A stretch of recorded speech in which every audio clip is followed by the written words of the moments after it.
Yanma Polri per 4 Agustus 2022. Menyandang gelar tersangka sejak 9 Agustus lalu, tetapi status Sambo sebagai anggota Polri masih belum berubah hingga saat ini. Namun menurut Divisi Propam Polri, mereka tengah memproses pemberhentian dengan tidak hormat Irjen Verdi Sambo sebagai anggota Polri. Saat ini proses pemberhentian masih dalam proses pemberkasan. Dalam waktu dekat juga akan dilakukan sidang kode etik terhadap Verdi Sambo.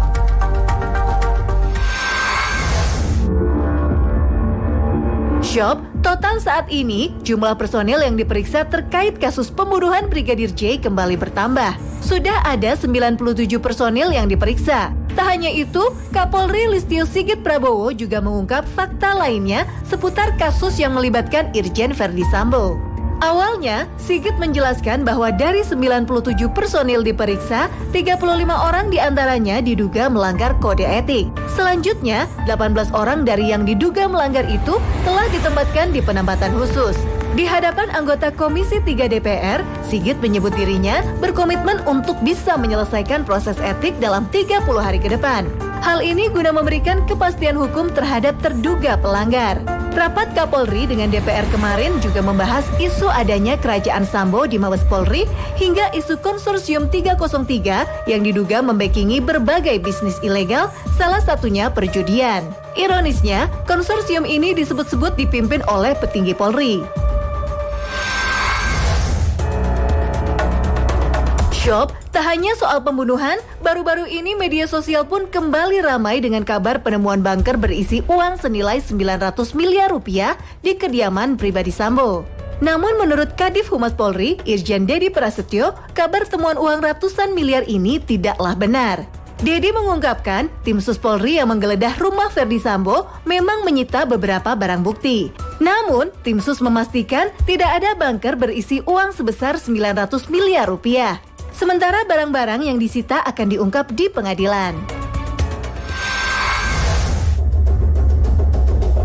Selain uang ratusan miliar, media sosial juga ramai soal grafik konsorsium 303 yang juga menyeret nama Verdi Sambo. Grafik ini menunjukkan nama dan peran sosok-sosok yang diduga terlibat dalam sebuah bisnis ilegal. Beberapa isu bisnis ilegal yang muncul dalam konsorsium 303 antara lain perjudian, prostitusi, penyelundupan suku cadang palsu, solar subsidi, minuman keras, hingga tambang ilegal. Tak hanya Verdi Sambo, grafik konsorsium 303 pun turut menyeret beberapa petinggi Polri hingga sejumlah crazy rich.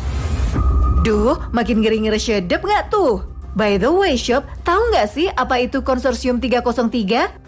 Menurut Kamus Besar Bahasa Indonesia KBBI, konsorsium merupakan himpunan beberapa pengusaha yang mengadakan usaha bersama maupun kumpulan pedagang dan industriawan. Kata konsorsium juga bisa diartikan sebagai perkongsian atau persekutuan. Pengertian konsorsium dalam istilah keuangan, yakni pembiayaan bersama suatu proyek atau perusahaan yang dilakukan oleh dua atau lebih bank maupun lembaga keuangan. Sementara angka 303 diduga merujuk pada pasal 303 Kitab Undang-Undang Hukum Pidana KUHP yang mengatur tentang tindak pidana perjudian. Menanggapi isu ini, Kadif Humas Polri Irjen Dedi Prasetyo mengatakan pihaknya telah mengetahui adanya grafik konsorsium 303 yang beredar di media sosial. Ia juga menjelaskan grafik itu kini tengah didalami oleh Direktorat Cyber Barreskrim Polri.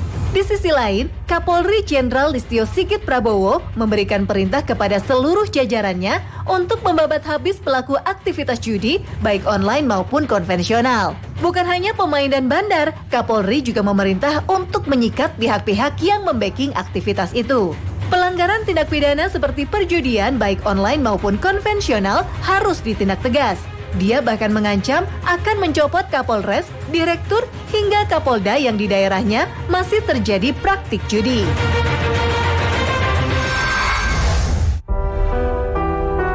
Shop, sebelum peristiwa naas ini terjadi, Brigadir J alias Nofriansyah Yosua Huta Barat seharusnya menjalani wisuda di Universitas Terbuka pada Selasa 23 Agustus 2022.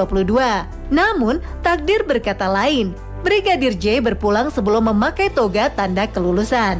Proses wisuda sang brigadir pun digantikan ayahnya Samuel Huta Barat. Pihak universitas menyampaikan duka cita mendalam di tengah prosesi wisuda.